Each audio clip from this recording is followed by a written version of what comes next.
Jangan oportunistis dalam hidup ini. Jangan jadi orang yang jadi seorang pemanjat apapun juga, penggali apapun juga. Jangan jadi makhluk kebetulan. Jangan menjadi manusia yang mengambil kesempatan. Jangan jadi korban kesempatan bahkan, jangan jadi korban berkat. Jadilah manusia destiny, manusia tujuan.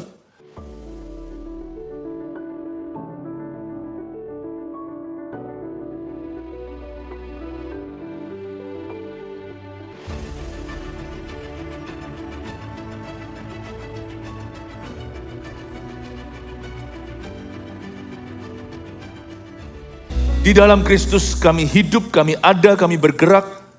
Kami tidak mau keluar dari hadirat Tuhan. Di gereja, di tempat kerja, di keluarga, di rumah tangga.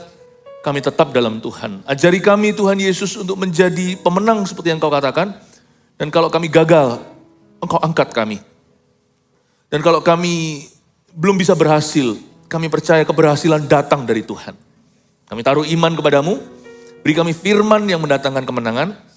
Dan kasih kami paradigma yang baru. Sembunyikan hamba di balik salib-Mu sebagai penerus lidah bibir-Mu. Sucikan, kuduskan kami semua. Dalam nama Yesus, haleluya. Amin. Praise the Lord, puji Tuhan. Berikan sorak-sorai bagi Roh Kudus. Sebelum Anda duduk, katakan kanan kirinya, senang melihat Anda di sini. Silakan duduk. Di ibadah yang sekarang, saya berikan judul, Mengenal Tuhan dalam Pekerjaan Kita, dari Kolose 1 ayat 9-14. Ini surat Paulus kepada jemaat Tuhan di Kolose. Dan dia memberikan banyak sekali dorongan iman dan pengajaran. Kita akan belajar hari ini gimana caranya mengenal Tuhan dalam profesi kita. Kita lihat dulu ayat 9-14 saya bacakan semua lalu saya bahas satu persatu. Sebab itu sejak waktu kami mendengarnya, kami tiada berhenti-henti berdoa untuk kamu. Kami meminta supaya kamu menerima segala hikmat dan pengertian yang benar untuk mengetahui kehendak Tuhan dengan sempurna. Sehingga hidupmu layak di hadapannya serta berkenan kepadanya dalam segala hal. Dan kamu memberi buah dalam segala pekerjaan yang baik. Dan bertumbuh dalam pengetahuan yang benar tentang Allah. Dan dikuatkan dengan segala kekuatan oleh kuasa kemuliaannya. Untuk menanggung segala sesuatu dengan tekun dan sabar. Dan mengucap syukur dengan sukacita kepada Bapa yang melayakkan kamu untuk mendapat bagian dalam apa yang ditentukan untuk orang-orang kudus di dalam kerajaan terang. Ia telah melepaskan kita dari kuasa kegelapan dan memindahkan kita ke dalam kerajaan anaknya yang kekasih. Di dalam dia kita memiliki penebusan kita, yaitu pengampunan dosa. Mengenal Tuhan dalam pekerjaan kita, sekalipun tidak secara spesifik Paulus cerita soal profesi mereka, tapi tersiratkan dalam suratnya, ia hendak memperlengkapi jemaat yang masih boleh dikatakan baby church ini, baby rohani. Dia ingin memperlengkapi mereka agar mereka itu tekun, sabar, dan setia kepada Kristus di mana Kristus menempatkan mereka. Kita lihat ayat yang ke-9. Sebab itu sejak waktu kami mendengarnya. Apa yang Paulus dengar? Paulus mendengar tentang kesaksian imannya. Iman mereka terdengar. Paulus menulis surat ini dari kota lain dan Paulus mendengarkan kabar baik. Jemaat Kolose teguh berdiri. Dan Paulus waktu mendengarnya, kami tiada berhenti-henti berdoa untuk kamu. Di masa-masa baik, ketika nothing wrong is happening, gak ada sesuatu yang salah terjadi di hidupmu, jangan jemu berdoa. Berdoa itu jangan tunggu dalam masalah. Tapi ketika ada masalah, bukannya terlebih lagi kita harus berdoa. Rencana setan dalam masalah kita adalah supaya kita gak bisa berdoa. Karena dia tahu kalau kita gak bisa berdoa, kita sudah menyerah. Saya nggak tahu Paulus hanya mendengar yang baik-baik saja, tentunya enggak. Epafras itu yang merintis gereja ini adalah sahabat Paulus. Dia petobat. Dia bertobat ketika Paulus melayani di Efesus, di kota sebelah. Di sebuah ruangan kuliah namanya Tiranus, di situ Epafras bertobat. Paulus sendiri nggak pernah ke Kolose. Ini bukan kota yang paling signifikan lah. Ini bukanlah Jakarta gitu, bukan. Dan Paulus sekalipun gak pernah ke sana, Paulus dengar kabar tentang mereka, termasuk segala macam tantangan yang mereka hadapi. Jadi Paulus juga pasti dapat report menyeluruh dari Epafras, karena Epafras itu muridnya Paulus. Pasti diceritain yang baik termasuk yang kurang baik. Dan Paulus berkata, kami tidak berhenti-hentinya berdoa untuk kamu. Jadi dari sini saya langsung tahu, apapun yang Paulus dengar, responnya selalu berdoa dulu. Kalau mau jadi orang yang reaksional, bereaksilah terhadap doa. Kita kan biasanya reaksi kita emosi. Kita kepancing dulu. Tapi harusnya urat nadi kita yang pertama-tama peka ketika kita mendengar sesuatu, mengalami sesuatu, menghadapi sesuatu, itu adalah doa. Saya lihat di dalam profesi Paulus sebagai seorang hamba Tuhan, orang ini punya disiplin yang luar biasa yang harus kita contoh dan teladani. Dia punya kebiasaan doa yang super konsisten. Dalam suka duka doa, kaya miskin doa, sakit sehat doa. Singkirkan segala sesuatu yang membuatmu lemah berdoa. Baik itu aktivitas, kecanduan, atau apa yang membuatmu merasa guilty, ya sudah jangan ke situ, jangan dilawan. Nurani kita kalau menuduh ya, apalagi kalau misalnya kalau itu bukan sesuatu yang hitam putih, sesuatu yang benar salah. Kalau hati Anda nuraninya selalu terluka melakukan aktivitas tertentu, ya sudah jangan lakukan. Jangan lakukan. Kalau makan daging membuatmu tertuduh, ya jangan. Apapun yang bisa melemahkan hidup doamu, hindari itu. Karena kalau hidup doamu lemah, kau lemah. Dia punya disiplin yang luar biasa. Dia bangun kehidupan doanya. Tidak heran dia seorang hamba Tuhan yang sangat diurapi oleh Tuhan. Kalau kita juga ingin diurapi Tuhan di dalam profesi kita masing-masing dan pekerjaan. Kalau kita mau mengenal kuat kuasanya bekerja dalam diri kita, maka bangunlah kebiasaan-kebiasaan rohani dari sejak dini. Bangunlah disiplin yang tinggi. Saya suka kata disiplin meskipun tidak suka melaluinya. Siapa sih yang suka disiplin? Kalau bisa kita itu nyantai saja, gak usah berbuat apa-apa. Disiplin itu ada banyak. Kita gak bisa disiplin di segala sesuatu atau di semua hal. Tapi kalau mau pilih-pilih disiplin itu selalu disiplin rohani. Karena mengolahraga kita hanyalah berguna untuk kehidupan sekarang. Penting sih kalau mau hidup panjang. Tapi kehidupan beribadah itu gunanya sampai kepada kekekalan. Karena itu kalau ada segala macam disiplin yang kita harus miliki dulu disiplin doa. Karena itu yang membawamu melalui suka duka hidup ini, itu yang akan membawa Anda di saat, itu yang akan menggendong Anda di saat-saat susah. Bangun disiplin dan kebiasaan doa yang konsisten seperti Paulus. Dia berkata, kami tiada berhenti-henti berdoa untuk kamu, kami meminta supaya kamu menerima segala hikmat dan pengertian yang benar. Kalau doa itu ya, ada satu jenis doa permohonan kita yang gak pernah ditolak Tuhan, dan ini diteguhkan oleh adik Yesus, yaitu Yakobus, penulis surat Yakobus. Barang siapa kekurangan hikmat, hendaklah dia memintanya. Karena Allah tidak mengungkit-ungkit. Kalau kita minta hikmat, jawaban Tuhan selalu iya. Karena hikmat gak pernah salah. Kalau kita minta sesuatu yang kita ingini, mungkin hal itu belum waktu. Kalau kita minta sesuatu yang kita yang dari kita, karena kita nggak maha tahu. Tapi hikmat itu menyerahkan ke tangan Tuhan. Lord, aku nggak tahu, ajari aku. Hikmat itu begitu, nggak pernah salah minta hikmat. Saya ngerti kadang-kadang ada orang tertentu yang kepingin langsung sukses kerjaannya. Kadang-kadang saya bertanya-tanya waktu berdoa, kenapa ya kok belum sukses juga dia? Saya lihat lagi, oh bukan cari-cari. Tapi waktu saya lihat, kenal lebih dalam, oh iya ya, ada kisi-kisi tertentu dalam hidupnya itu dia gak ready untuk diberkati lebih. Tuhan itu maha adil dan dia itu sempurna. Dia itu maha tahu, dia tahu sebelum kita. Yang lebih kenal diri kita itu bukan diri kita, tapi dia. Saya ngerti kadang-kadang ada permintaan-permintaan kita masih menunggu, karena Tuhan maha tahu. Tapi hikmat tidak perlu menunggu. Immediately he will give it to you. Karena itu Paulus di sini berkata, aku berdoa untuk gereja baby ini, agar kamu menerima segala hikmat dan pengertian yang benar untuk mengetahui kehendak Tuhan dengan sempurna. Paulus berkata gini loh, aku doa supaya kamu tidak pernah mengalami spiritual error. Hikmat membuat kita tidak bisa error spiritually atau error secara rohani. Untuk tahu aku mau kuliah jurusan ini atau jurusan itu, ya kita tetap perlu menimba. Kadang-kadang Tuhan tidak berbicara kepada kita dengan suatu suara yang audible dan jelas. Dibutuhkan kita riset dulu, survei dulu, Untuk membuat keputusan kita perlu rapat. Makanya itu Alkitab berkata di kitab Amsal, ini pun cara Tuhan. Suatu perkara dimenangkan dengan banyaknya nasihat. Hati-hati Anda menimba nasihat dari siapa. Siapa menjadi penasihat utama hidupmu. Selain Tuhan tentunya, pertama-tama Tuhan. Tapi setelah itu, siapa yang kau izinkan berbicara dalam hidupmu? That will. Ya, jadi cara Tuhan kadang-kadang bukan dengan memberitahu kita langsung. Hei, demikian firman Tuhan. Lalu ada suara dari sorga. Suara hati kita pun, kadang-kadang kita ini licik hatinya, kita nggak ngerti. Apakah suaraku atau suara Roh Kudus? Makanya itu kita perlu orang lain juga. Tapi Paulus berkata gini, kalau kamu berdoa dan sungguh-sungguh mau yang kau inginkan tuh hikmat Allah lebih dulu agar engkau mengetahui kehendak Tuhan yang sempurna. Tuhan itu gak akan pernah memberikan kalajengking kepada barang siapa di antara anak-anaknya yang minta roti. Dia gak akan ngasih batu. Tuhan gak akan izinkan tersesat jalan orang yang mencari wajah Tuhan. Kalaupun dia membuat keputusan yang kurang bagus misalnya, tapi itu bukan yang sifatnya salah secara prinsip.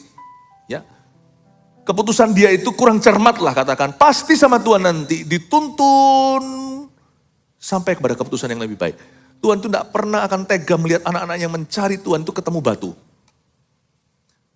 Tapi keputusan orang itu bukan lagi di level firman Tuhan yang sudah jelas. Dia nggak lagi mempertanyakan apa yang sudah dijelaskan dalam firman. Nggak akan, misalnya jodoh nih, pilih seseorang yang tidak seiman. Itu jelas-jelas melanggar firman, itu sudah tertulis, ngapain diperdebatkan. Tapi di area-area di mana bukan lagi bicara soal benar atau salah, tapi di dalam kita itu mengejar kebenaran, kita itu nggak sempurna. Mau hidup benar kita juga nggak tahu, ini keputusan mana. Aku ini mau sekolah di Jakarta, atau aku mau sekolah di kota lain. Ini jodohku atau itu. Pikiran kita itu kadang-kadang kalut sendiri, kadang-kadang keruh. Apakah Tuhan punya satu, kita sendiri masih bingung. Apakah ada semua orang di dunia ini, misalnya seorang laki-laki, apakah Tuhan hanya menyediakan satu perempuan untuk saya? Atau di antara ini ada opsi-opsi saya harus pilih. Kita aja belum bisa figure out our own thought. Kita nggak bisa meluruskan pikiran sendiri. Tapi nggak pernah, sekalipun kita masih kurang sempurna dalam beriman. Dan kurang hikmat pengetahuan. But if your heart is in the right place, kalau hatimu ada di tempat yang tepat, Allah tidak akan mengizinkan jalanmu tersesat. Apapun teorimu, ketemu nanti. Nggak akan ketemu batu. So don't worry, just make a good decision. You don't know right or wrong. Kita yang penting tahu secara moral, secara kebenaran yang firman Tuhan sudah jelas dan tegas, jangan dipertimbangkan lagi. Tapi kalau kita mengambil keputusan, ambillah keputusan yang baik. Benar salah, nggak usah khawatir. Tuhan nggak akan membiarkan Anda tersesat. Karena prinsipnya sudah benar. Itu maksudnya segala hikmat dan pengertian yang benar. Untuk mengetahui kehendak Tuhan dengan sempurna, kita nggak akan pernah, kehendak Tuhan itu yang sempurna itu kita masih belajar untuk mengenalinya. Untuk mengetahui kehendak Tuhan yang sempurna lah masalahnya. Kita ini belum sempurna, kita nggak bisa dengarkan suara Tuhan dengan sempurna. Nggak apa-apa. Buat aja keputusan dari segala hikmat dan pengertian yang benar dalam hidupmu. God will lead you from there on. And in fact, by the grace of God, oleh karena kasih karunia Allah, beberapa keputusanmu yang tanda kutip notabene salah, tapi salahnya bukan salah firman ya. Salahnya adalah salah perhitungan. Allah akan bekerja sama, Roma 8, mendatangkan kebaikan dalam segala perkara di hidupmu, baik yang baik maupun yang nampaknya kurang baik, untuk mendatangkan kebaikan. Waktu kita mengizinkan Tuhan terlibat di hidup kita, itu kita gak merugi apa-apa. Rugi waktu pun Tuhan bisa kembalikan, seperti Yoel katakan, apa yang dimakan oleh belalang pelompat dan pelahap, balik-balik. Orang berkata 4 hari terlambat, Lazarus tetap bangkit. Tuhan tuh gak bisa hitung-hitungan matematikanya itu pada dimensi natural. Aku buang waktu 7 tahun, aduh Tuhan. Kalau Anda bertobat, 7 tahun itu bisa kembali dalam 7 hari. Tapi kalau kita melawan Tuhan, kalau Tuhan tidak beserta seseorang, 70 tahun yang kita telah usahakan dan simpan. 7 detik. Itu semua tidak bisa menolongmu. 7 detik terakhir hidupmu. So when you trust God, trust God. He's never done wrong in your life. He's never been wrong. Dia gak pernah salah dan dia gak pernah nyalah hidupmu. Paulus berkata gini, hai baby church atau gereja bayi. Aku doakan supaya hikmatmu bertambah ya. Sementara hikmatmu masih bertumbuh, aku doa supaya kamu tahu kehendak Tuhan dengan sempurna. Paulus tidak berkata bahwa keputusan mereka sempurna. Dia tiada henti-hentinya berdoa untuk mereka. Dia berdoa. Dia hanya berharap agar mereka makin hari membuat keputusan yang lebih baik untuk hidup mereka. Paulus berkata, I wish you not. Aku tidak mengharapkan kamu akan pernah mengalami spiritual error. Lebih baik kamu membuat keputusan yang kurang cermat daripada kerohanianmu salah. Rohanimu benar dulu. Yang salah akan dibetulkan sama Tuhan. Carilah dahulu kerajaan dan kebenaran. Rohanimu benerin. Nanti semua akan kubetulkan. Celakalah orang yang memperoleh seluruh dunia, semua betul. Tapi kehilangan nyawanya, kerohaniannya amburadul. Dia nggak akan ketemu Tuhan. Paulus berkata, no spiritual error. Tidak ada yang namanya error. Lalu di ayat 10, sehingga hidupmu layak di hadapannya, serta berkenan kepadanya dalam segala hal, dan kamu memberi buah dalam segala pekerjaan yang baik, dan bertumbuh dalam pengetahuan yang benar tentang Allah. Jadi sambil menyelam minum air, Paulus berkata gini loh, aku berdoa ya supaya kamu memberi buah dalam segala pekerjaan yang baik, artinya supaya kamu berbuah kebenaran di dalam pekerjaanmu. Aku berdoa supaya kamu berbuah. Tadi di salah satu ibadah saya jelaskan, kalau Allah memanggilmu di satu tempat, minta sama Tuhan satu berkat ini. Berkat itu bukan bicara soal materi. Minta buah. Minta bukti bahwa Allah memang memanggilmu di situ dan menempatkanmu. You can claim, Anda bisa klaim buah-buah yang sesuai dengan panggilanmu. Kalau Allah memanggilmu menjadi hamba Tuhan, minta sama Tuhan agar pelayananmu mengubahkan orang. Kalau Allah memanggilmu sebagai seorang pengusaha Kristen, pertama-tama bertindaklah, berkelakuanlah seperti orang Kristen dalam bidang usahamu. Jangan tawar-menawar firman Tuhan. Itu nanti Anda yang merugi, nanti Anda yang jadi proses Tuhan. Kalau Anda belum mengerti penerapannya, hanya karena pikiran kita terlalu sempit, cetek, hanya lihat satu dua dimensi. Percayalah, firman itu gak pernah salah, Anda aja belum mengalami keseluruhannya. Bertindaklah sebagai orang Kristen. Tapi setelah itu, klaimlah janji ini. Lord, Tuhan, Engkau yang memberi aku bisnis ini. Kalau Engkau memberi aku pekerjaan ini ya Tuhan, tunjukkan Tuhan penyertaan-Mu. Buahnya itu boleh nggak kita berkata begitu? Apakah kita menuntut yang Maha Kuasa? Tidak. Itu kita berani untuk hold God by His word. Itu bukan mengancam Allah. Kita berani memegang Tuhan pada perkataannya. Tuhan itu akan senang. Karena itu adalah iman. Berarti Anda serius dengan Tuhan. Daripada orang yang asal bunyi berkata iya tapi tidak melakukan. Tuhan lebih senang orang yang berkata, baiklah Tuhan, kalau Engkau memanggil aku, then be with me. Sertai aku. Kalau Engkau memanggil aku jadi seorang pengusaha, aku minta Tuhan Yesus. Aku tidak berjanji semua keputusanku benar. Tidak ada, yang penting tidak ada spiritual error dalam diriku. Tapi kalau masih ada error-error dalam keputusanku, bukan soal betul atau salah, bukan soal moral, amoralitas, bukan soal kebenaran-kebenaran mendasar. Tapi kalau gini, aku akan belajar Tuhan. Aku masih kuliah kok, kuliah kehidupan. Tapi Tuhan aku minta, kalau Engkau memanggil aku di sini, beranilah Anda naik pangkat beriman di hadapan Tuhan berkata, then aku minta buah-buah di dalam bisnisku. Bahwa di dalam bisnis saya ada penyertaan Tuhan dan saya bisa membangun kerajaan. Do you dare challenge God? Saya berani bukan karena saya kurang ajar. Karena saya menganggap Tuhan serius. Hari ketika Tuhan memanggil saya sebagai seorang pendeta, saya berkata, Tuhan, Engkau tahu loh, aku ini bukannya gak bisa sekolah yang lainnya, aku buang beasiswa lainnya. Ketika Engkau memanggil aku jadi seorang hamba Tuhan, aku ini bukan, Engkau tahu bahwa aku bisa punya karir lain. Kalau Engkau memanggil aku sebagai seorang hamba Tuhan, aku klaim. Maka aku minta buah pelayanan yang nyata. Saya bukan bicara soal size, apa bukan. Saya minta perubahan hidup. Itu yang saya minta dari Tuhan. I want to see transform lives. Hidup orang diubahkan di dalam pelayanan saya. And God never said no. Hanya ketika Tuhan memperbesar pelayanan itu yang membuat kami nggak menduganya. Oh ternyata apa yang tidak kita pikirkan itu yang Tuhan sediakan. Apa yang mata, telinga belum dengar dan lihat. Saya mau dorong Anda untuk berani berpetualangan dengan Tuhan di dalam panggilan. Dan minta sama Tuhan buah yang sesuai dengan panggilanmu. Itu yang Paulus katakan, kamu jangan ada spiritual error. Asal hubunganmu dengan Tuhan jangan terganggu. Percayalah, kamu akan bertumbuh semakin kenal kehendak Tuhan secara sempurna. Tapi di ayat yang 10 ini juga diajarkan, aku berdoa supaya kamu berbuah di dalam pekerjaanmu. Dan bertumbuh dalam pengetahuan yang benar tentang Allah lewat pekerjaan Anda. Ayat 10 di sini mengajari kepada kita bahwa ternyata segala pekerjaan kita kecuali yang kriminalitas, kecuali pekerjaan-pekerjaan kita yang dilarang firman, human trafficking itu bukan pekerjaan dari Tuhan, jual narkoba juga bukan pekerjaan dari Tuhan. Jangan ada seorang berkata, aku ditempatkan di sana.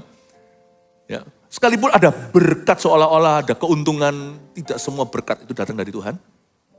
Tidak semua pintu terbuka itu kau harus masuk ke dalamnya. Jangan jadi korban berkat. Ya Tuhan sudah buka pintu ya aku masuklah. Siapa bilang Paulus waktu itu pintu penjara terbuka semua bukan hanya bagi dia. Padahal Tuhan mau lepaskan Paulus dan Silas. Tapi terbuka untuk semua napi, semua narapidana. Paulus gak keluar. Paulus tidak keluar melalui pintu yang terbuka. He stayed behind.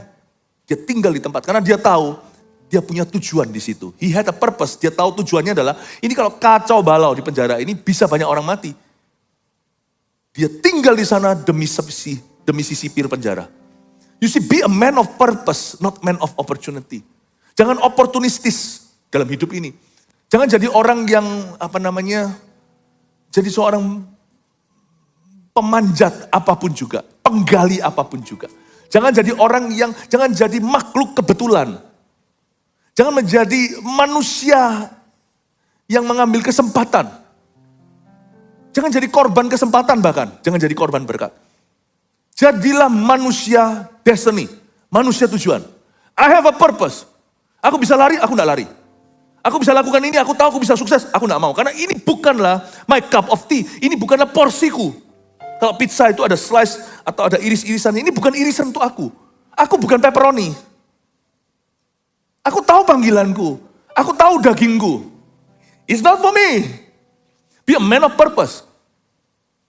Blessings don't impress you. Opportunity doesn't speak to you. Kesempatan tidak berbicara kepadamu. God speaking to you. Tuhan yang bicara kepadamu. Makanya saya tidak bisa tidak. Harus berdoa. Karena doalah membuat keputusan yang netral tanpa saya. Kehendakmu bukan kehendakku yang jadi. Kalau saya tidak berdoa, saya akan menjadi seorang makhluk opportunity. Aji mumpung terus. Ini yang membedakan antara orang Kristen sungguhan punya fondasi dengan yang tidak. Ini yang membuat perbedaan antara orang Kristen yang dewasa atau orang Kristen yang diombang-ambingkan. Siapa bilang diombang-ambing itu hanyalah keraguan? Kita juga bisa diombang-ambing sama kesempatan loh. Kita juga bisa diombang-ambingkan dengan kebetulan loh. Lihat ya, seorang wanita yang tidak tahu, cantik lah katakan. Tapi dia bukan seorang woman of destiny atau seorang perempuan yang punya tujuan. Mana yang kira-kira adalah kutukan? Seorang perempuan, tidak banyak yang sukai dia. Dia menunggu-nunggu satu-satunya. Ternyata jadi juga. Suatu hari si satu itu muncul di depan pintu. Ternyata adalah jodohnya. Aneh ya. Wanita yang mungkin bagi dunia parasnya pas-pasan. Malah dapat jodoh, menikah dan bahagia. Perempuan yang adalah kembang sekolah. Ya, udahlah, dia itu bunga lah istilahnya. Yang suka sama dia itu bukan belasan pria sekaligus kejar dia. Coba lihat ya, kalau orang gak punya destiny ya, dia tidak tahu apa yang dia mau ya. Dia gak punya hikmat Tuhan ya. Jadi aji mumpung dengan keadaan ya. Nanti ketika dia disenangi satu orang, dia akan gantung orang itu. Tunggu sampai ada more eligible bachelor. Ada bujangan yang lebih menggiurkan. Dia tunggu yang ini, gantung yang ini, gantung yang ini, gantung yang ini, gantung yang ini. Setelah 6, 7, setelah 11, 12 digantung semuanya, gak satu pun jadi. Dan akhirnya jadi dengan orang yang dia rasa itu seperti trophy husband, seperti suami piala. Seperti yang dapat, itu bukan piala bertahan. Bisa apesnya orang, jatuh ke tangan laki-laki, yang player akhirnya. Gak tentu ya. Jangan kau kira opportunity in life, itu bisa membuatmu happy dan membuatmu sukses. Seorang wanita yang tahu, baik dia itu sepi. Sepi, maksudnya gak ada orang lihat di etalasionnya. Atau dia rame, semua orang antri untuk jadi sama dia. Doesn't matter. Itu nomor 2, itu hanyalah circumstance atau kondisi atau keadaan. You must live by your purpose, hidup dengan tujuanmu. Sehingga akhirnya baik yang sepi, atau baik yang di depan pintu rumahnya itu antri, laki-laki. Akhirnya kalau kau jadi dengan yang satu, baik yang sepi maupun yang ramai pintu, kau jadi because of your purpose, because of your destiny. Jangan iri sama orang lain seolah-olah dia punya banyak. Manusia punya pilihan yang sama, 24 jam yang sama. Ada orang mengira dengan dia sekolah di sekolah tertentu, dia akan sukses? Nggak tentu. Percayalah saya, nggak tentu. Mungkin sukses itu satu dimensi. Dimensi lain hancur lebur. Jangan sampai kita menjadi jenius di satu bidang, tapi kita menjadi seorang idiot di bidang lain. Susah payah tidak menambahinya itu artinya orang yang dibuat Tuhan kaya, di bidang lain dia bukan idiot. Tuhan punya berkat itu lengkap, penuh, rounded. Jangan pernah ada spiritual error di hidupmu. Karena you and me, spare partnya ada semua di Tuhan. Kita nggak akan survive. Orang kira kejar cowok, kejar cewek kalau masih muda. Atau misalnya kejar karir segalanya, percayalah. You tidak bangun kerohanianmu, I wish you the best of luck. I wish you the best of luck. Kalau sampai Tuhan izinkan Anda jadi konglomerat, berarti Tuhan membencimu. Itu berarti Tuhan jegurkan Anda langsung ke dalam lautan, di mana Anda tidak bisa kuasai semua hiu. Anda tidak akan bisa kuasai. Never have spiritual error in your life. Remember this. Tapi dari ayat ini saya mau tambahkan sesuatu bahwa semua pekerjaan ternyata itu bersifat rohani. Makanya itu Paulus berkata, aku berdoa supaya kamu berbuah di dalam segala pekerjaan yang baik. Segala pekerjaan yang baik itu bukan hanya pekerjaan di gereja, bukan hanya yang sifatnya ministry. Tapi segala sesuatu yang kau kerjakan itu ministry bagi Tuhan. Tuhan itu tidak suka orang Kristen yang punya mentalitas kutu loncat. Tuhan tidak suka orang Kristen yang punya mentalitas begini. Oh, ini hanya sementara, sampai aku buka toko sendiri. Oh, ini pelayanan sementara, sampai aku nanti bisa dapat pelayanan lebih bagus. Tidak ada mental transit. Yesus tidak pernah begitu. Yesus pada waktu naik ke salib, itu kan tujuan utama beliau. Tapi sementara itu ketika dia layani Lazarus, dia sungguh-sungguh. Ketika dia layani di pesta, itu pertama kali mujizat yang terjadi ketika dia menjadikan air menjadi anggur. Meskipun Yesus pada akhirnya tidak dapat pujian loh. Itu kepala pesta, pelayan-pelayan tahu. Tapi akhirnya ngomong sama tamu-tamu, bicara yang dapat pujian malah mempelai pria. Kamu itu siapkan wine ya, anggurnya itu bagus sampai terakhir. Biasanya bagus itu di awal, ujung-ujung udah dicampur air. Kamu punya itu, good wine sampai terakhir. Yesus gak dapat pujian. Dia gak peduli transit ataukah dia diapresiasi, apakah dia dihargai. Everything that Jesus did, semua yang Yesus lakukan, He did it wholeheartedly unto His Father. Dia lakukan segala sesuatu untuk Bapaknya. Sekalipun tidak ada sepasang mata yang melihat, atau tidak ada mulut yang memujinya, orang malah salah sangka, gak ada yang lebih sakit daripada kita yang berbuat orang lain yang dapat kreditnya. Yesus tidak pernah ada mental transitan. Orang yang dekat sama Tuhan tidak akan ada mental transitan. Jadi jangan ada yang di sini yang berkata, aku mahasiswa, nih sementara sekarang itu sudah terhitung di hadapan Tuhan, how you live 4 tahun sebelum S1-mu. Atau berapa tahun sebelum S2-mu. Di sini juga ada orang-orang yang masih kerja, orang apapun mimpimu ke depan, bagaimana pengabdianmu sekarang di tempat kerjamu, itu terhitung di mata Tuhan hari ini. Kamu harus berbuah yang baik. Berbuah yang baik dalam segala pekerjaanmu. Saya ulangi lagi, agar kamu memberi buah dalam segala pekerjaan yang baik. Hidup itu penuh dengan musim. Kadang-kadang kalau saya lagi lihat-lihat, saya ini kalau lagi nganggur misalnya, apalagi kalau saya pergi jauh dari keluarga saya itu simpan di album, di HP saya itu, foto-foto semua itu keluarga saya. Ya, keluarga siapa-siapa supaya saya tuh suka lihat-lihat foto-fotonya anak-anak. Kita waktu di sana, di sini segalanya. Itulah enjoyment ya. Kita bisa melayani, kita bisa jadi apa. Tetap yang menjadi enjoyment waktu kita pulang ke rumah adalah kita jadi family man.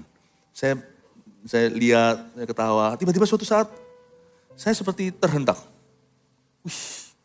Hidup itu seperti musim berlalu ya. Cepet banget. Lalu waktu saya ada di mall mana itu ada orang pakai stroller itu loh. Stroller.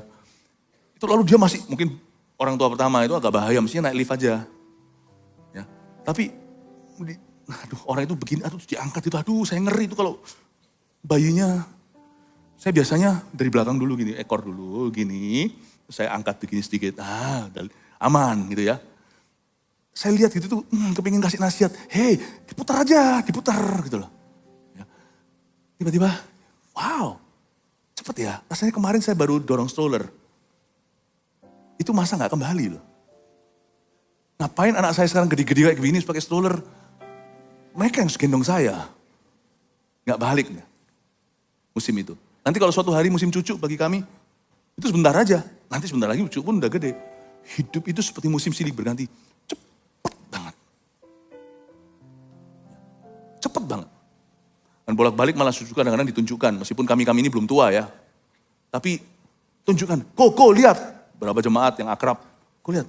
Ini loh foto Koko sama Ci Airin. Ini baru 4 tahun lalu. Wih, rambutku masih hitam.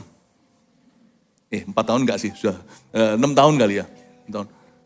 Ini, Ci Airin enggak berubah loh Koko yang tua. Thank you ya, Kams ya. Cepet ya. Kalau lihat foto-foto lama enggak usah pakai 10 tahun. Enggak usah 1 dekade. Lihat aja, wow berlalu. Musim itu berlalu. Untung aku enggak mental transitan.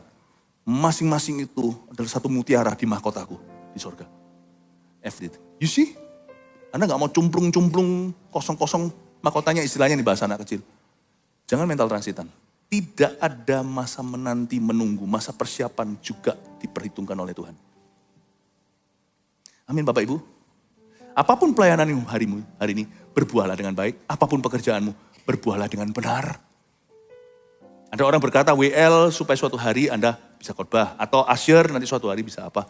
Tidak ada transitan. Kalau Anda hari ini sebagai jadi seorang sponsor yang dimuridkan di dalam CG, Anda tidak nunggu nanti jadi CGL. Sekarang mulai. Berbuahlah sesuai dengan kapasitasmu. Setiap pekerjaan kita itu bersifat rohani. Setiap pelayanan bersifat rohani. Itu adalah pelayanan bagi Tuhan. Makanya di sini Paulus berkata, aku berdoa agar kamu memberi buah dalam segala pekerjaan yang baik. Berbuahlah yang benar, berbuahlah yang baik di setiap pekerjaan itu. Yang dari ibu rumah tangga, mahasiswa, jenjang karir, jenjang pelayanan. Setiap dimanapun musim kita berada, itu panggilan Tuhan. Saya itu iri sama anak-anak AUG hari ini. Zaman dulu saya mendapat kesempatan yang bagus waktu saya SMP.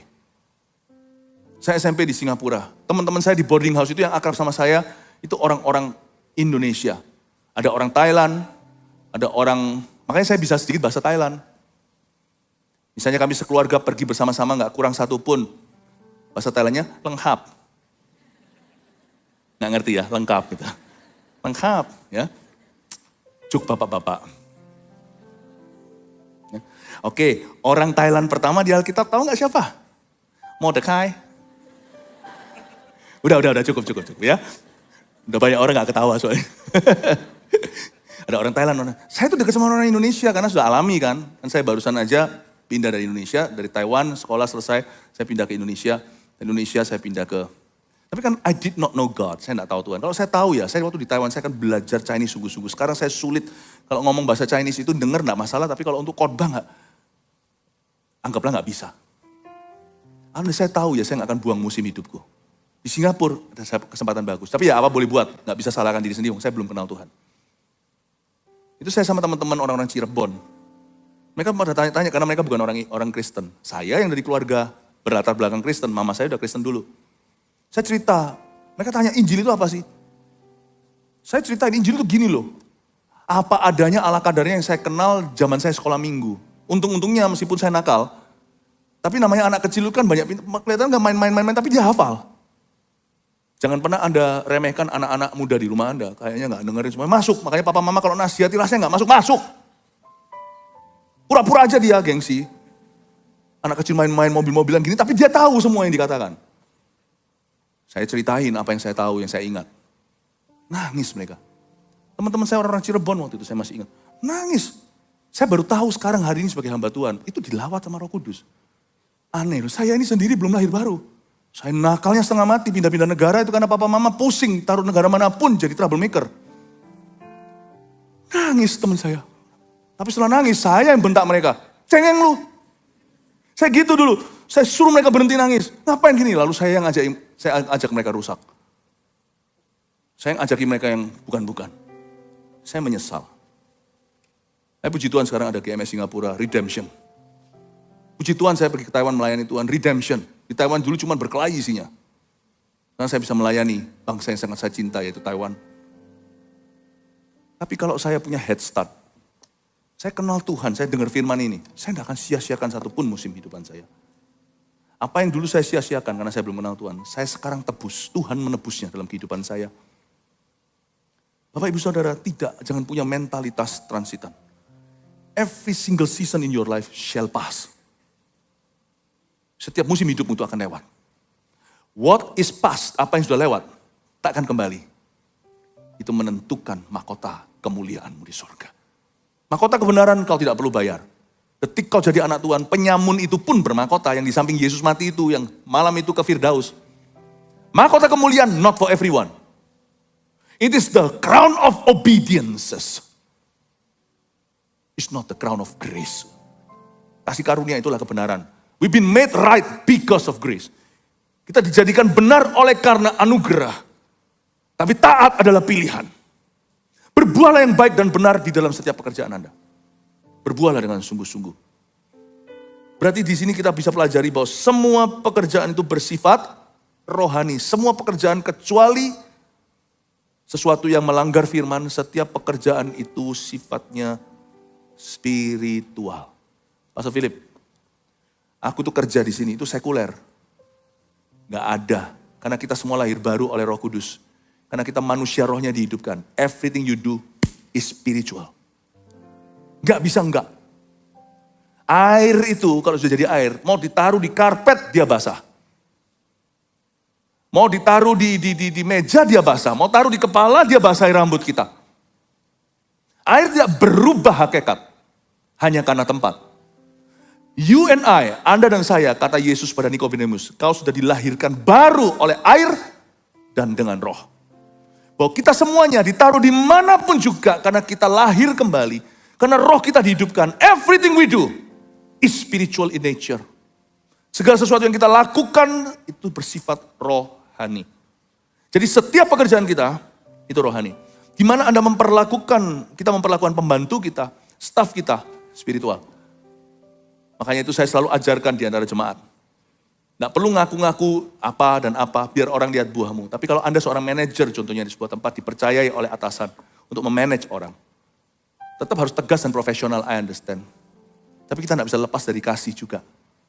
Dan kita tidak bisa lepas dari ini. Apa yang kau pelajari di gereja, terapkan di sana. Punya hati gembala, yang termasuk di dalamnya menegur, memberi sanksi. Ya.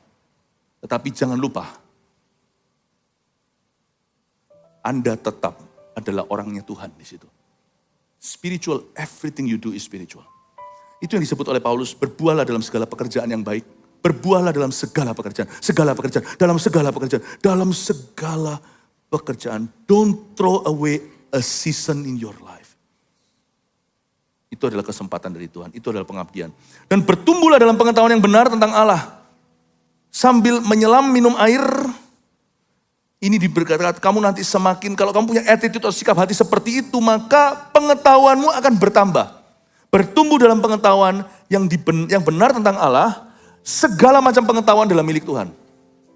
Segala pengetahuan yang baik. Tapi ingat ya, permulaan pengetahuan dan hikmat adalah takut akan Tuhan. Tapi herannya, takut akan Tuhan, permulaan hikmat adalah takut akan Tuhan. Tapi takut akan Tuhan tidak akan, tapi hikmat yang dari Roh Kudus tidak akan berhenti sampai pada taraf takut akan Tuhan. Dia permulaan. Permulaannya adalah takut akan Tuhan. Fundamental atau fondasinya adalah takut akan Allah. Tapi dia tidak berakhir di sana. Saya nggak pernah lihat orang ikut Yesus jadi tumpul. Saya nggak pernah lihat orang ikut Yesus tidak jadi brilian. Saya nggak pernah lihat orang ikut Yesus jadi bodoh. Saya nggak pernah lihat orang ikut Yesus jadi nggak kuasai materi. Memang kita nggak punya segala talenta. Saya bisa begini nggak berarti saya bisa nari. Saya buka rahasia. Saya nggak bisa nari. Saya paling iri kalau kelihatan orang nari kok bisa dengan mudahnya. Yang sekarang itu loh, yang tarian yang lagi viral itu, yang apa? Brasil itu, yang gini. Itu saya coba ketukan kaki aja, kaki saya fales ketukannya. Saya nggak bisa sinkron antara lengan dan kaki. Saya benar-benar gak bisa nari, saya ini robotik kalau suruh nari. Gak ada orang itu yang bisa brilian di setiap bidang, itu gak ada. Tapi saya gak pernah lihat orang jadi bodoh di bidangnya karena ikut Yesus. Never. I've never met that.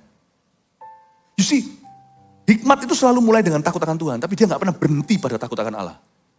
Karena hikmat seorang mahasiswa yang biasanya biasa-biasa lah istilahnya studinya. Tapi karena dia takut akan Tuhan, dia akan rajin. Gak ada orang ikut Yesus jadi malas. Itu buah yang korsleting, itu buah yang salah.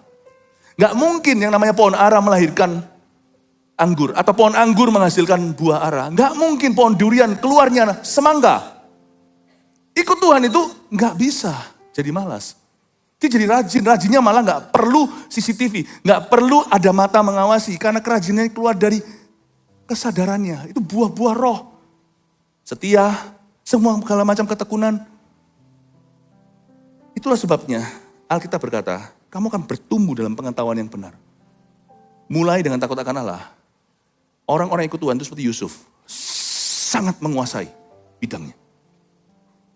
Nehemia malah justru dia bisa bukan melenceng. Tapi itu bisa mengalami komplikasi talenta. Ini seorang yang bekerja di F&B. Ini orang kalau di pesta-pesta yang skala besar ya. Karena ini untuk baginda. Orang ini yang menjadi person in charge yang membuat koki semuanya itu selar sampai makanan itu hot dan panas hingga di meja. Nehemia itu yang mengatur semua. Yang mengatur semua hospitality kerajaan. Kok bisa bangun tembok jadi kontraktor kayak gitu? Ya apa bisa bangun tembok? Cuman dalam hitungan sekian minggu. I don't understand. It seems to me that when people follow Jesus, all becomes genius. It seems to me. Semua orang ikut Yesus dengan betul ya. Semua jadi jenius. Sebenarnya enggak. Kita itu ikut Tuhan tuh enggak merugi. Ini yang disebut di Alkitab bertumbuh dalam pengetahuan yang benar. Pengetahuan yang benar ini jangan kita kira ini pengetahuan firman saja. Itu permulaan. Setelah firman masuk di hidupmu, Alkitab berkata di kitab Amsal, kau menjadi lebih berhikmat dan bijaksana daripada profesormu, daripada your lecturer, daripada guru-gurumu. Saya tidak pernah melihat orang yang ikut Tuhan tidak jadi excellent. Never in my life. Kecuali orang yang pura-pura langsung ketahuan. I don't think so, kamu bohong. Hubunganmu dengan Kristus itu bolong. Kalau orang ikut Tuhan sungguh-sungguh dengan segenap hati, satu hal tidak pernah saya lihat. Tidak ada buah sour, tidak ada buah masam di dalam hidupnya. Amin Bapak Ibu Saudara. Karena itu, karena permulaan pengetahuan adalah takut akan Tuhan. Takut akan Tuhan membawa Anda kepada pengetahuan-pengetahuan yang luar biasa di dunia.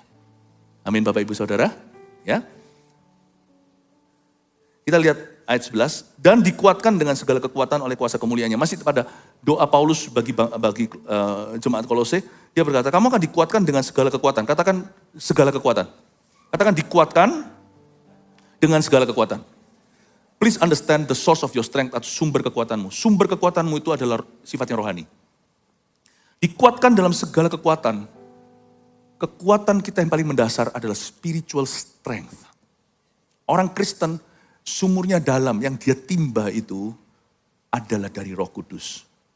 Kekuatan Daniel itu terletak pada hidup doanya. Sampai-sampai musuh-musuhnya tahu itulah sumbernya. Mereka cari gara-gara dan masalah. Daniel dilempar ke lubang singa gara-gara dia doa. Dia gak curi waktu loh ya. Dia gak korupsi waktu kerja.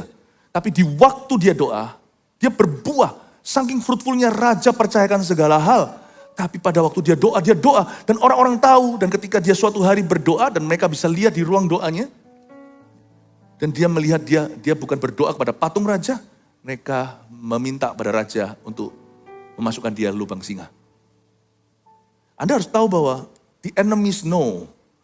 Musuh-musuh Daniel tahu bahwa sumber kekuatannya yang disebut dikuatkan dengan segala kekuatan. Dalam bahasa Inggrisnya with you're strengthened by all powers. All powers is Jesus power. Sumber hikmat kita itu firman. Sumber kekuatan kita itu persekutuan kita yang intim dengan Roh Kudus. Saya gak berani memulai minggu tanpa ke gereja. Makanya saya heran dengan orang-orang yang katanya hanya online saja gak perlu. Saya gak percaya. I don't believe it. Seminggu sekali aja, sekali sabat aja kurang bagi saya. Setiap hari saya berdoa, mencari wajahnya. Karena saya tahu, semua wisdom, semua power ada di kaki Yesus. Kalau saya nggak ada di kaki Tuhan itu, bersujud di sana dan mengoleksinya dari Tuhan, saya nggak akan punya apa-apa. Yang saya punya hanyalah gagah dan perkasa. Bukan oleh gagah perkasamu, tapi oleh roh. Kata gagah itu personal, kuasa itu korporat. Bukan gagah perkasamu, bukan kekuatanmu, maupun kekuatan orang rame-rame atau koneksimu. But by my Holy Spirit you will succeed. Oleh Roh Kudus. Makanya apa yang saya sampaikan ini, bagi orang-orang kuping telinga orang dunia yang tidak percaya Tuhan, mereka akan anggap ini semuanya hanyalah omong kosong belaka. Tapi saya sebagai orang percaya tahu bahwa sumber saya adalah Tuhan. Itu pilihan.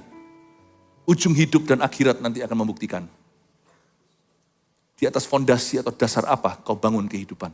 Pasir atau batu karang yang teguh? Saya memilih membangun segala sesuatu termasuk profesi saya. Kebetulan saya hamba Tuhan, Anda apa?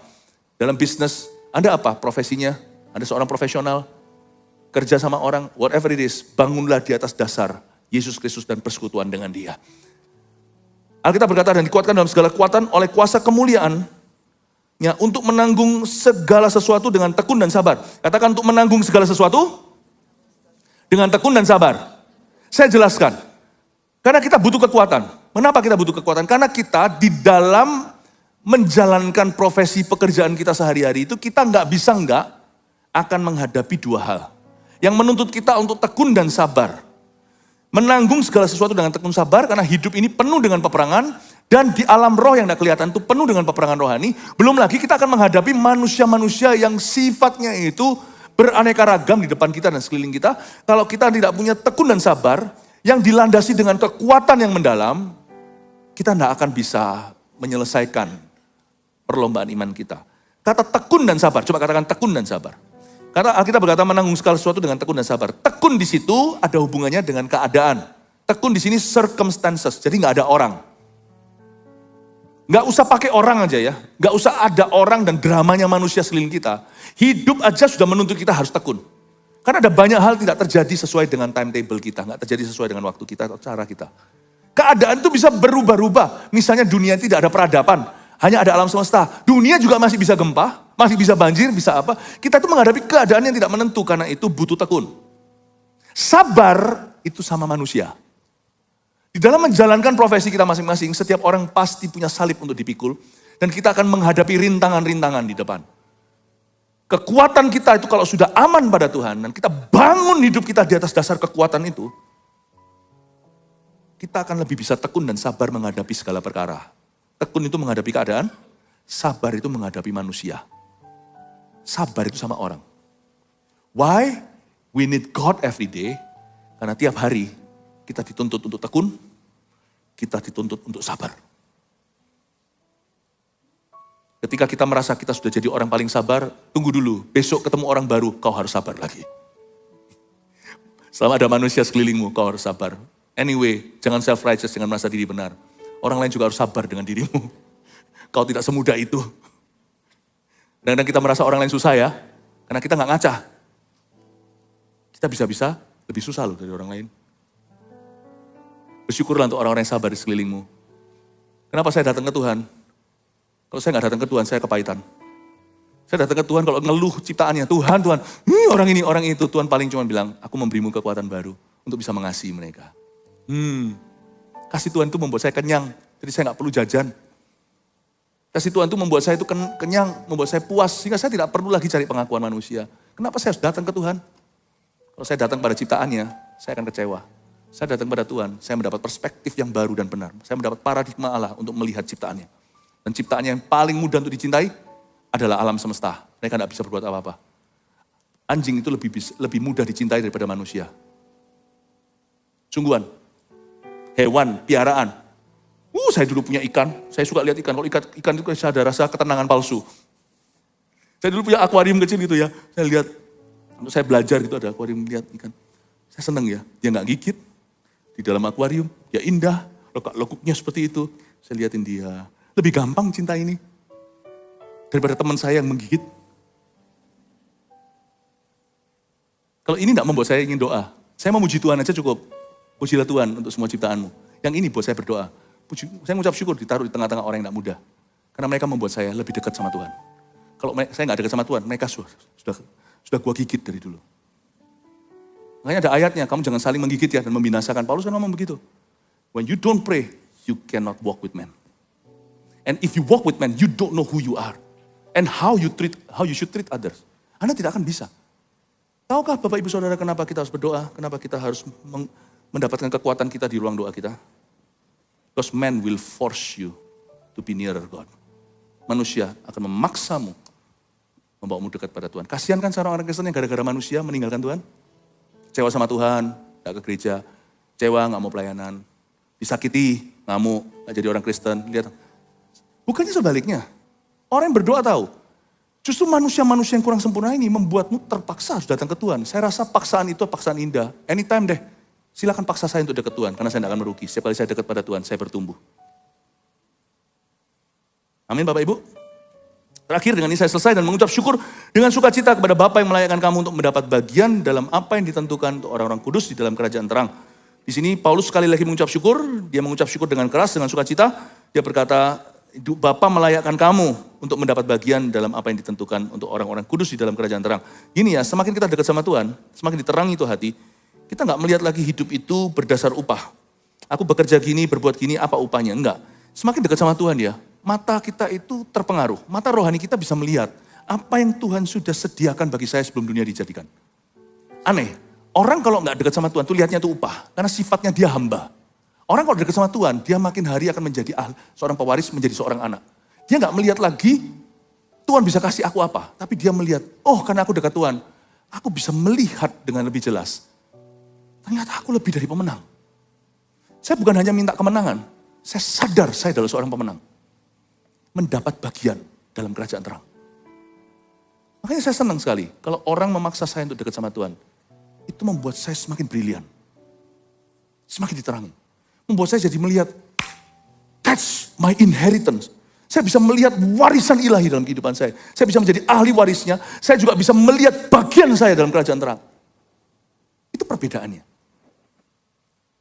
Waktu kita dalam pekerjaan kita, kalau kita itu mendekat sama Tuhan, kita bukan lagi lihat berkat, kita jadi kenal sumbernya. Kita bukan lagi sekedar menuntut janji, tapi kita bisa klaim janji itu. Karena kita tidak merasa lagi Tuhan berlawanan dengan kita. Tuhan itu menahan yang baik, saya yang harus koyak-koyakan. Waktu saya dekat sama Tuhan, saya melihat bahwa saya ahli waris janji itu. Saya bersama dengan Tuhan satu sisi, satu pihak dan berkata, I claim this promise. Karena aku ahli waris. Beda imannya. Beda. Kalau enggak kita akan melihat Tuhan itu di sisi satu, kita di sisi sini, kita tarik tambang. Ayolah Tuhan, jangan jual mahal, ayolah Tuhan. Tapi kalau kita dekat sama Tuhan, dalam pekerjaan kita jadi punya otoritas dari setiap masalah. I know that God is with me. Kalau kita Yunus, kita sudah bisa beritahu pada paus itu. Good luck, dear fish. You cannot swallow. Kamu tidak bisa menelan seorang ahli waris lebih dari 3 bulan. Lebih dari 3 hari sebelum kamu muak dan kamu pasti akan muntahkan saya. Aku akan menjadi your nausea. Aku akan menjadi mualmu di perutmu. Silahkan telan aku. Silahkan telan yang kulakukan. Kamu tidak akan tahan. Sebentar lagi kamu yang sakit mah. Ada sebuah confidence, keyakinan iman. Yang tidak ada pada orang yang tidak dekat pada Tuhan. Dan tidak pernah membangun persekutuan yang reguler dengan Tuhan Yesus. Amin Bapak Ibu. Makanya itu orang kuat gak kuat di dalam pekerjaannya itu tergantung kedekatan dengan Tuhan. Terakhir dengan ini, ia telah melepaskan kita dari kuasa kegelapan, memindahkan kita ke dalam kerajaan anaknya yang kekasih. Di dalam dia kita memiliki penebusan dosa, yaitu pengampunan. Dan pembasuhan kita itu pengampunan dosa. Oke, kita lihat 4, saya kasih 4 rangkuman di sini, Anda bisa catat mengenal Tuhan dalam pekerjaan kita. Nomor 1, bangun disiplin dan kebiasaan doa yang konsisten. Jangan tunggu ada masalah, jangan tunggu ada tantangan. Bangun kehidupan doamu. Jemaat kita di sini sesuatu yang lain hanyalah vitamin. Saya dorong Anda, 1, Anda harus punya saat teduh pribadi. Setiap CGL di sini tidak perlu kita jadi polisi, tetapi Anda menjadi gentle reminder. Sudahkah kamu berdoa hari ini? Orang itu kalau berdoa pasti dia ada suara Tuhan, pasti kaya dalam hidupnya. Dia pasti bisa sharing, dan sharing bukan lagi menjadi sebuah beban. Dia pasti dengan alami dia mau cerita.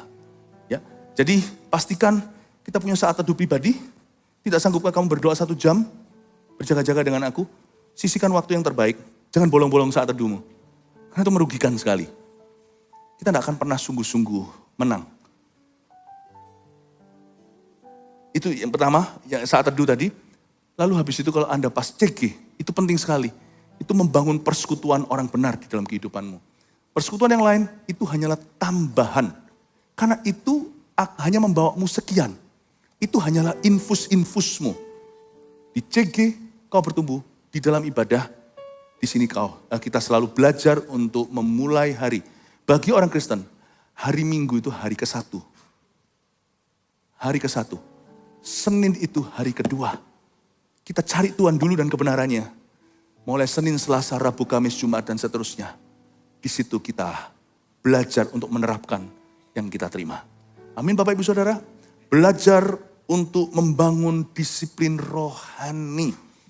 2, segala pekerjaan kita bersifat rohani dan adalah pelayanan kita kepada Tuhan. Saya tidak perlu jelaskan lagi. 3, permulaan segala pengetahuan yang baik adalah takut akan Tuhan. Itu sudah saya tegaskan. Tapi yang keempat ini saya tambahkan. Semakin lama ya kenal Tuhan. Dan semakin lama kita jalan dalam terang. Bukankah tadi ada ayatnya? Untuk orang kudus di dalam kerajaan terang. Semakin bertambah pewahyuan kita. Kalau saya bilang pewahyuan kita bukan hanya pewahyuan firman. Bisa mengupas firman. Pewahyuan kita itu pengenalan akan Tuhan di dalam dunia kerja kita dan di bidang kita masing-masing. Pewahyuan kita akan bertambah. Dulu kita hanya bisa sekian, sekarang bertambah. Dulu kita hanya menguasai materi ini, kita sekarang menguasai lebih. Saya percaya, seperti yang saya katakan tadi, nggak ada orang yang ikut Yesus nggak jadi jenius. Nggak ada. Meskipun jenius di sini nggak tentu jenius segala bidang, tapi setiap orang pasti akan dibuat Tuhan excellent di dalam bidangnya. Orang yang makin lama kenal Tuhan, dan jalan makin lama di dalam terang, semakin bertambah pewahyuannya. Semakin bertambah. Percayalah, dalam pekerjaan Anda akan semakin dipakai Tuhan. Hikmat Anda akan bertumbuh di sana, wahyu Anda akan bertumbuh di situ. Pewahyuan itu bukan hanya pewahyuan firman, itu permulaan. Tapi setelah itu Anda juga ngerti gimana operasikan pabrikmu. Gimana Anda bisa menjalankan bisnis Anda. Gimana Anda bisa mengerjakan kepercayaan yang dipercayakan oleh bosmu. Nanti Anda akan diberi Tuhan ide-ide kreatif. Anda akan dikasih solusinya bahkan sebelum masalahnya tiba. Anda akan diberi Tuhan strategi. Anda akan dikasih hikmatnya. Hikmatnya bukan hanya hikmat job deskripsi. Anda juga punya hikmat dan keberuntungan dan kemujuran dengan manusia. Tiba-tiba dulu orangnya tidak disukai. Bukan berarti sekarang disukai semua orang. Tetapi kita bisa bertumbuh dalam kasih karunia seperti Yesus dan Yohanes Pembaptis. Mereka makin hari makin disukai oleh orang. Dan makin berkenan di hadapan Allah. Anda akan kaget. Dulu aku gak pernah hoki yang sama manusia. Maunya kerja itu hanya di bilikmu. Sekarang tiba-tiba. Dari mana semua koneksi ini terbuka? Aneh ya, aku hanya mulai dengan takut akan Tuhan. Talenta ke-1 aku garap. Sungguh-sungguh aku bangun hubungan pribadiku dengan Tuhan. Kok bisa ya? Aku yang notabene introvert ini, gak suka sama orang ini. Sekarang banyak kemujuran yang terjadi lewat hubunganku dengan orang lain. Anda akan terkejut. Banyak perubahan dan kemajuan terjadi di dalam dirimu. Sebab ketika Anda berjalan makin lama dengan Tuhan, makin diterangi hatinya. Dulu perkara-perkara sulit bagimu. Suatu hari Anda bisa menoleh dan berkata, ternyata gampang. Itulah namanya mengenal Tuhan dalam pekerjaanmu. Kenallah kuat kuasanya. Saya berdoa di sini semuanya akan diberkati pekerjaannya. Amin. Haleluya. Berikan tepuk tangan untuk Tuhan Yesus. Mari kita semua berdiri.